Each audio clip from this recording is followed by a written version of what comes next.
Assalamualaikum warahmatullahi wabarakatuh. Alhamdulillahirrabbilalamin. Puji dan syukur mari kita panjatkan kehadirat Allah Subhanahu wa Ta'ala, karena pada hari ini kita masih diberi kesehatan sehingga kita bisa menyimak materi pada pertemuan kali ini dengan baik. Pada kesempatan kali ini, kami dari kelompok 8 yang terdiri dengan saya sendiri, Mega Rusmana Putri, dan rekan saya, Neneng Siti Nur Hanifah. Judul yang akan kami sampaikan pada pertemuan kali ini adalah konsep dan mengaplikasikan teori konseling analisis transaksional.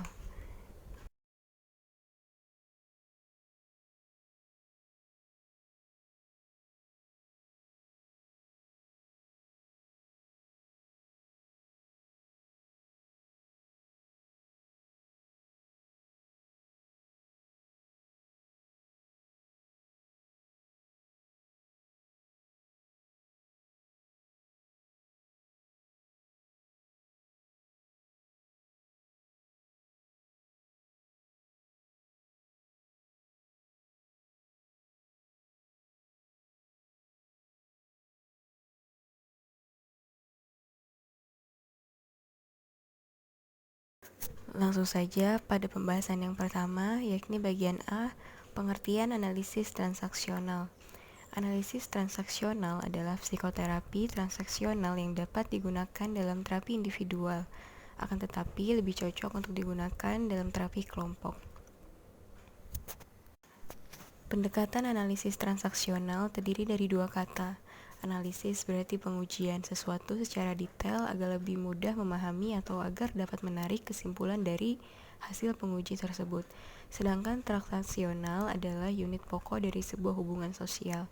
Dengan demikian, analisis transaksional adalah metode yang digunakan untuk mempelajari interaksi antar individu dan pengaruh yang bersifat timbal balik yang merupakan gambaran kepribadian seseorang. Analisis transaksional mengkaji transaksi yang dilakukan oleh beberapa individu yang masing-masing memiliki kepribadian tersendiri. Transaksi adalah sebuah komunikasi atau aktivitas antara dua orang atau lebih yang memberi pengaruh pada diri mereka masing-masing.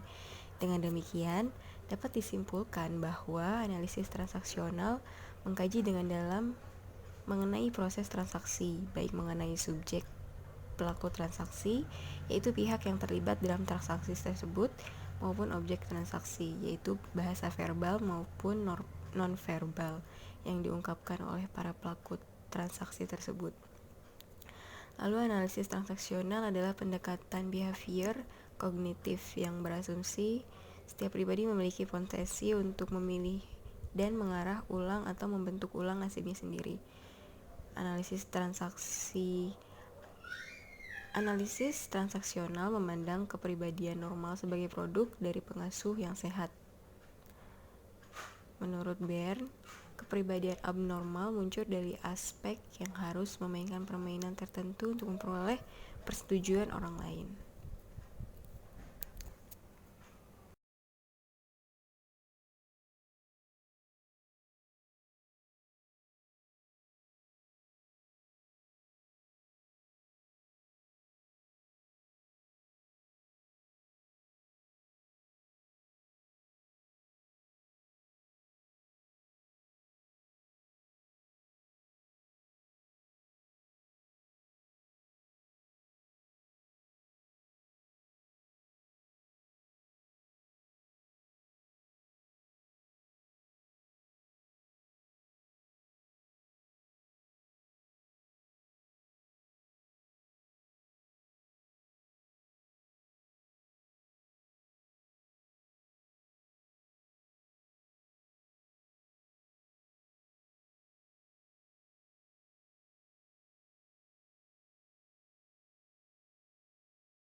Lalu pada bagian B adalah tujuan analisis transaksional.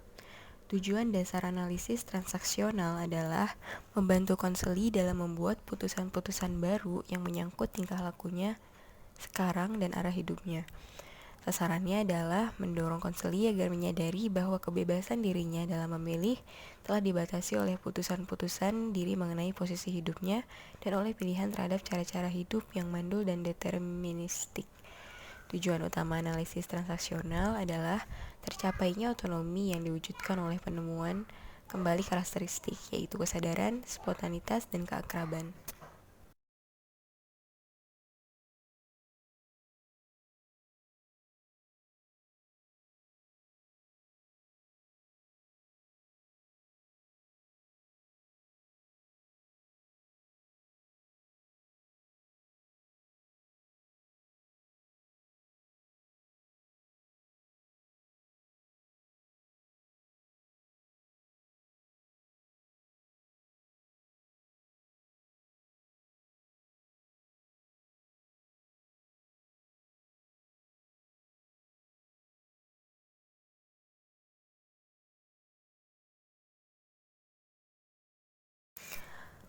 Adapun untuk tujuan khusus konseli analisis transaksional diantaranya adalah yang pertama adalah konselor membantu konseli yang mengalami pencemaran status ego yang berlebihan.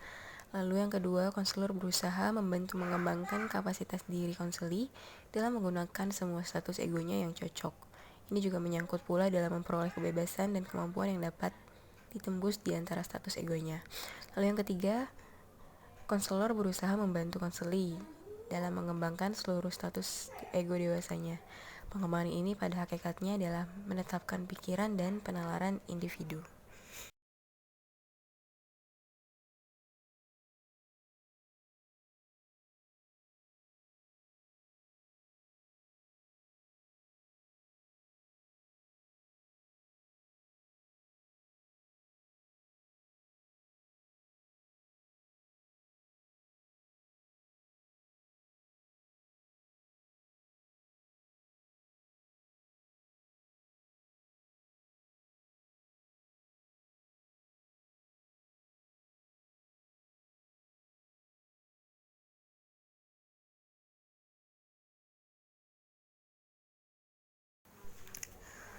Lalu pada bagian C adalah konsep dasar.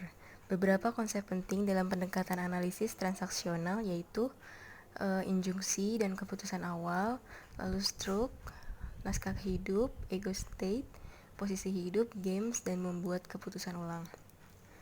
Nah, arti dari injunksi sendiri adalah pesan yang disampaikan kepada anak oleh parents, internal child out dari kondisi kesakitan orang tua seperti kemarahan, frustasi, kecemasan, dan ketidakbahagiaan. Pesan ini meminta anak untuk melakukan apa yang harus dilakukan secara verbal dan tingkah laku. Namun, seringkali pesan ini terbentuk melalui tingkah laku orang tua. Lalu yang kedua adalah stroke. Stroke adalah bentuk dari penguatan. Individu menggunakan strokes untuk komunikasi dengan orang lain. Stroke dapat berupa sentuhan fisik atau bentuk simbolik seperti pandangan mata, kata-kata, bahasa tubuh. Lalu selanjutnya adalah naskah hidup. Naskah hidup adalah sebuah lakon hidup yang disusun pada masa kecil, kemudian diperkuat dengan orang tua, lalu dibenarkan oleh pengalaman selanjutnya dan memuncak pada pilihan tertentu. Pembentukan naskah hidup dipengaruhi oleh yakni injunction, stroke, dan hunger. Nah, hunger sendiri yaitu kekurangan stroke positif. Lalu selanjutnya yaitu konsep ego state. Terdapat 3 jenis ego state yang secara inherent eksis dalam diri setiap individu. Ego state tersebut yaitu ego state orang tua, ego state anak, dan ego state dewasa. Pada ego state orang tua, individu merasakan kembali pengalaman yang individu imajinasikan sebagaimana orang tua kita merasa pada situasi tersebut. Bagaimana orang tua bertindak? Ego state orang tua cenderung menasihati, mengkritik, berperilaku sesuai dengan aturan, dan lain sebagainya. Terdapat dua jenis ego state orang tua, yaitu orang tua yang membimbing, ciri-cirinya seperti empirik dan penuh pengertian, peka terhadap perasaan dan kebutuhan orang lain, serta menilai dan memberi batasan.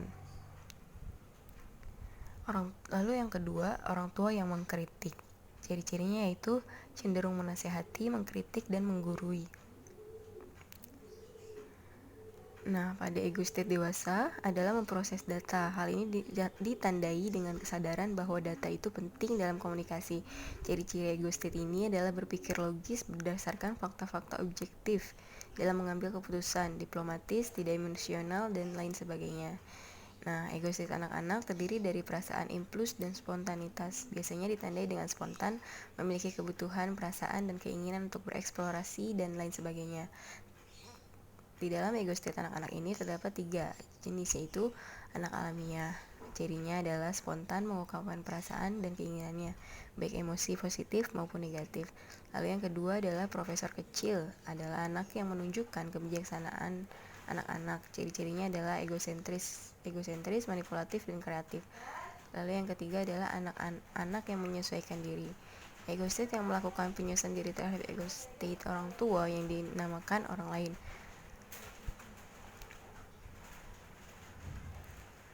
Lalu selanjutnya adalah posisi hidup. Nah, posisi hidup ini berhubungan dengan eksistensi hidup individu karena merupakan penilaian dasar terhadap diri dan orang lain. Menurut Byrne, anak-anak sebelum menyusun naskah hidupnya sudah mempunyai beberapa keyakinan tentang dirinya dan orang sekitarnya yang dipertahankan seumur hidupnya. Lalu yang terakhir, membuat keputusan ulang. Menurut mereka, individu terlibat dalam sebuah keputusan awal tentang arah hidup, sehingga individu dapat membuat keputusan baru yang lebih sesuai dan memungkinkan individu untuk mengalami kehidupan yang baru. Dalam proses membuat keputusan ulang, konseli diajak untuk kembali ke masa kecil di saat mereka membuat keputusan, kemudian membentuk ego state anak-anak dan memfasilitasi konseli untuk membuat keputusan baru.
Lalu selanjutnya pada bagian D, yakni proses dan teknik konseling analisis transaksional.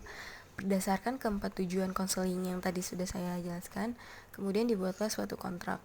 Kontrak di antara konselor dan konseli ini merupakan suatu ciri khas dalam usaha konseli untuk mengadakan hubungan proses analisis transaksional. Persyaratan yang harus dipenuhi dalam kontrak diantaranya: yang pertama, dalam kontrak, konselor dan konseli harus melalui transaksi dewasa, serta ada kesepakatan dalam menentukan tujuan-tujuan yang ingin dicapai. Lalu yang kedua, kontrak harus mempertimbangkan beberapa hal, diantaranya pertimbangan pertama, konselor memberikan layanan kepada konseli secara profesional, baik berupa kesempatan maupun keahlian. Sedangkan pertimbangan kedua, konseli memberikan imbalan jasa kepada konselor dan menandatangani serta melaksanakan isi kontrak sesuai dengan waktu atau jadwal yang telah ditetapkan. Lalu selanjutnya, kontrak memiliki pengertian sebagai suatu bentuk kompetensi antara dua pihak, yaitu pihak pertama adalah konselor yang harus memiliki kecakapan atau kemampuan untuk membantu konseli dalam mengatasi masalah-masalahnya. Sedangkan di pihak kedua, konseli harus cukup umur dan matang untuk memasuki suatu kontrak. Dan yang terakhir, akhirnya tujuan dari kontrak haruslah sesuai dengan kode etik konseling.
Lalu pada bagian E, yakni macam-macam transaksional. Yang pertama, transaksi imbang atau komplementer. Terjadi jika penerima pesan memberi respon sesuai dengan ego state yang diharapkan oleh pengirim pesan. Contoh, konseling berperilaku sebagai anak, lalu perawat diharapkan berperan sebagai orang tua. Kemudian si perawat bertanya, misalkan, silakan tunggu, saya akan hubungi dokter untuk keluhan Anda. Lalu si klien menjawab, terima kasih, saya memang butuh perhatian saat ini. Yang kedua adalah transaksi imbang atau dewasa. Seorang perawat bertanya, di mana yang terasa nyeri? Lalu klien menjawab, di pergelangan tangan. Selanjutnya, transaksi silang. Terjadi jika penerima pesan memberikan respon di luar ego state yang diharapkan oleh pengirim pesan. Akibatnya, kesenjangan atau terputusnya komunikasi.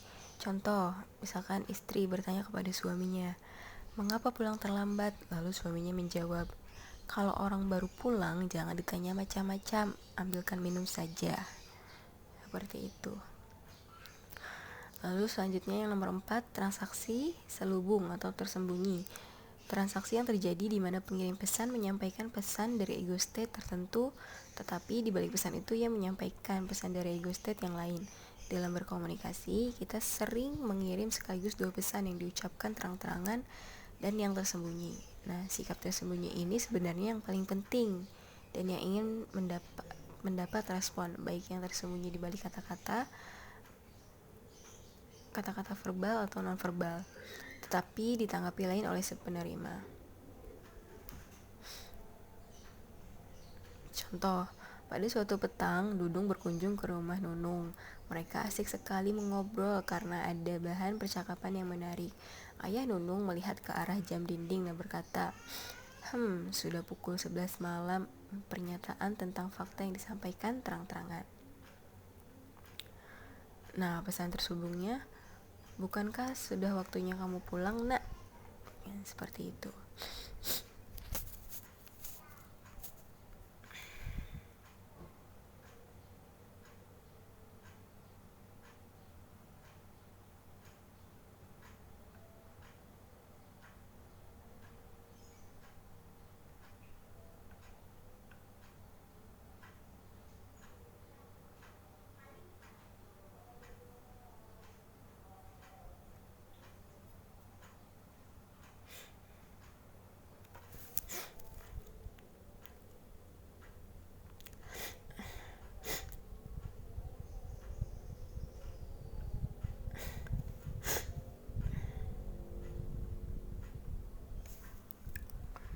Tipe-tipe analisis.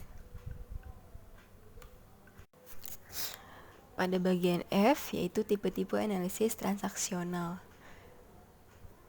terdiri dari beberapa analisis. Yang pertama adalah analisis struktur, yang kedua analisis transaksional, yang ketiga analisis mainan atau game, dan yang keempat analisis naskah.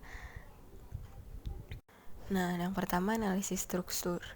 Analisis struktur sebagai langkah pertama dari proses hubungan konseling analisis transaksional. Telah diketahui bahwa setiap orang memiliki status ego anak, dewasa, dan orang tua. Semua status ego ini adalah kondisi psikis yang normal. Setiap status ego memiliki kelebihan-kelebihan di samping kekurangan-kekurangannya. Pada status ego anak terdapat intuisi, kreativitas, dan kegembiraan. Pada status ego dewasa diperlukan demi kelangsungan hidup. Sedangkan pada status ego orang tua bermanfaat dalam berperan sebagai tokoh dalam mendidik anak-anak, memberikan petunjuk yang secara otomatis mempengaruhi sifat, sikap, dan tingkah laku, kemudian mengarahkan mereka untuk dapat berpikir dan bertindak yang lebih efektif. Jadi ketiga status ego itu mempunyai nilai yang penting dalam kehidupan seseorang. Satu saja dari ketiga status ego itu mengganggu keseimbangan hidup yang sehat, perlulah kiranya dianalisis dan diadakan penataan kembali. Hidup tanpa kelengkapan status ego akan membosankan, menjenuhkan, dan tidak menggairahkan. Lalu yang kedua adalah analisis transaksional. Pada tahap pertama tersebut, di atas dari proses pendekatan konseling analisis transaksional ditekankan kepada pengembangan pemahaman konseling untuk mengikat transaksi yang normal. Terjadinya suatu transaksi disebabkan oleh adanya stimulus atau rangsangan yang datang dari seorang pembicara yang didengarkannya. Sedangkan respon atau tanggapan dari orang yang diajak bicara mungkin saja menyebabkan terjadinya suatu rangkaian stimulus, respon, dan sebagainya.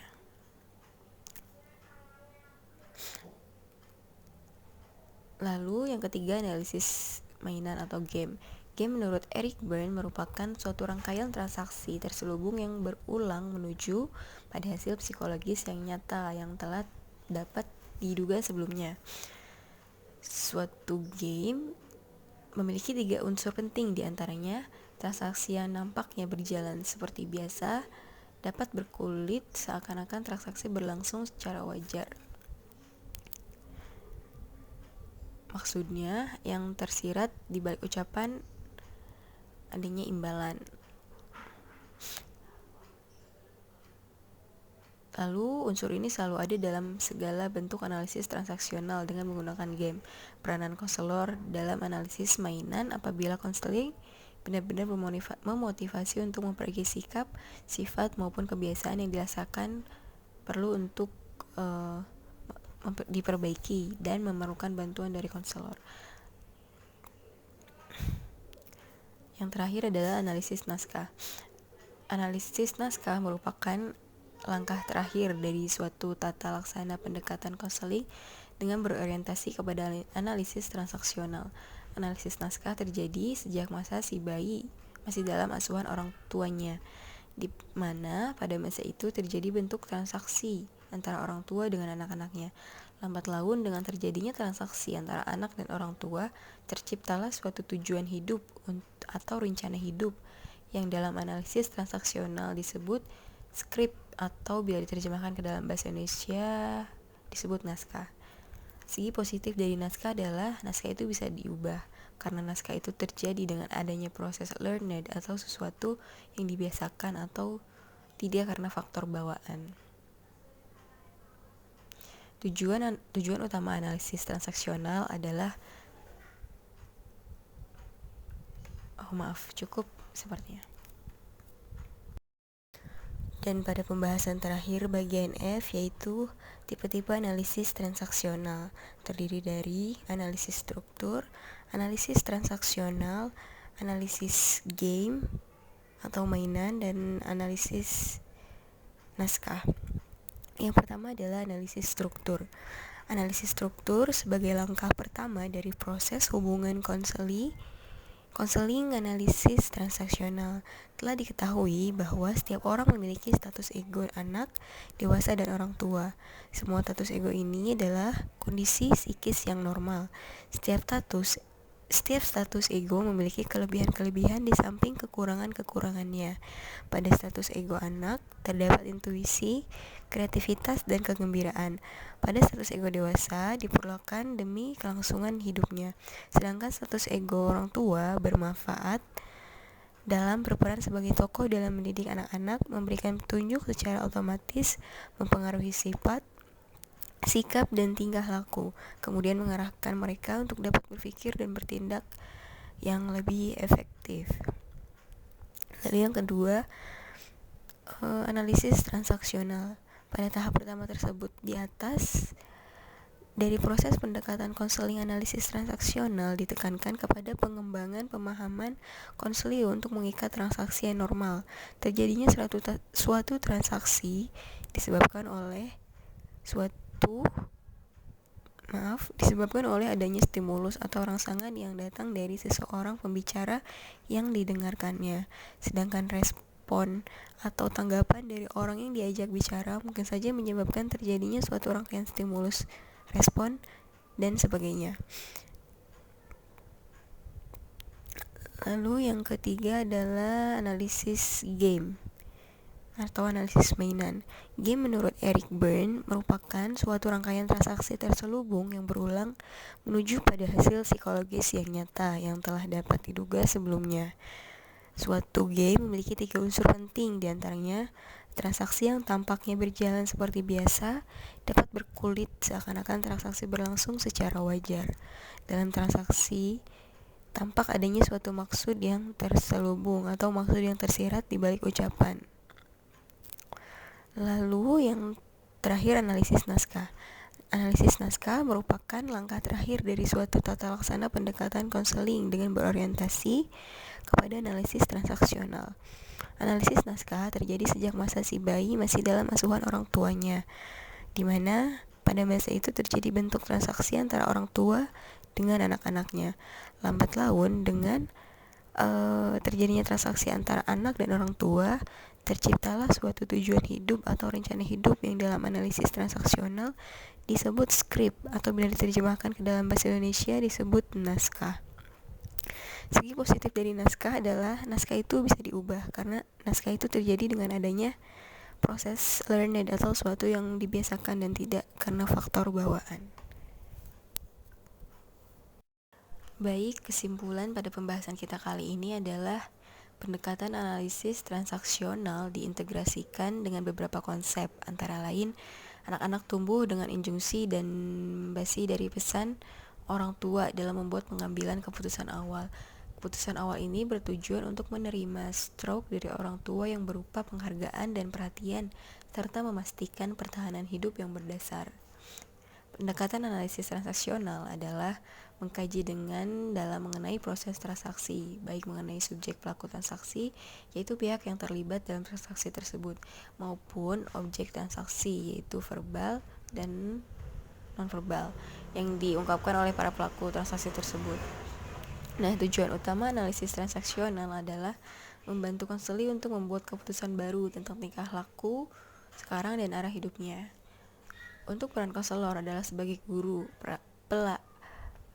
pelatih, penyelamat dengan terlibat secara penuh dengan konseling. Sedangkan untuk teknik-teknik konseling banyak menggunakan teknik-teknik pendekatan Gestalt, diantaranya didaktik, metode kursi kosong, bermain peran, analisis situal, dan waktu luang.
Baik, kesimpulan pada pembahasan kita kali ini adalah pendekatan analisis transaksional diintegrasikan dengan beberapa konsep, antara lain anak-anak tumbuh dengan injunksi dan basi dari pesan orang tua dalam membuat pengambilan keputusan awal.